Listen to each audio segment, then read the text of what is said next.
The little-known history of our World War II women code breakers. Most everyone knows about the Navajo code talkers, those Indians who used a version of their own language to transmit tactical information between units in the Pacific Theater during World War II. Indeed, several were feted in the Oval of the White House. But were you aware of the women World War II code breakers? Most haven't. So here it is.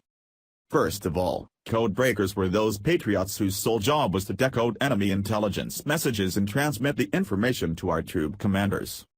It all began shortly after the attack on Pearl Harbor in 1941. There were two operations in effect. In the spring of 1942, the Navy began sending out recruiting letters to the top men and women at the elite colleges they were attending. In early meetings, the women were given a brief introduction to the arcane history of codes and ciphers, along with numbered problem sets they were to complete every week.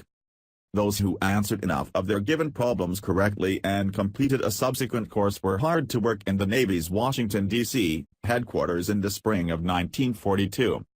At the same time, the Army was doing the very same thing. The common attributes of the chosen women?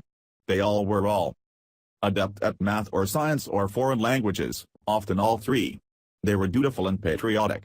They were adventurous and willing. And they did not expect any public credit for the clandestine intelligence work they were entering into.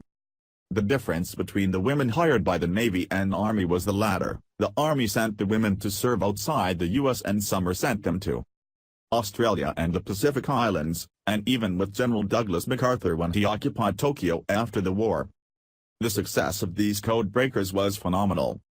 U.S. and British penetration of the Nazi Enigma cipher that German Admiral Karl Dönitz used to direct his U-boat commanders helped bring about the total elimination of the Nazi submarine threat.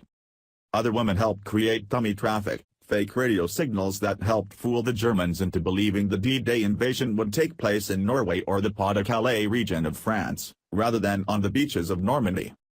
So why didn't we find out about these patriots sooner? They were all sworn to secrecy. They couldn't tell anyone what they were doing. And it was only recently that the book entitled, Code Girls, The Untold Story of the American Women Code Breakers of World War II was published. Now here is the most interesting tidbit about the story of the women code breakers. From Liz Mundy, the book's author. After the war, the Army and Navy code-breaking operations merged to become what is now the National Security Administration, NSA, and it was women who helped found the field of clandestine eavesdropping, and in many cases who shaped the early culture of the NSA.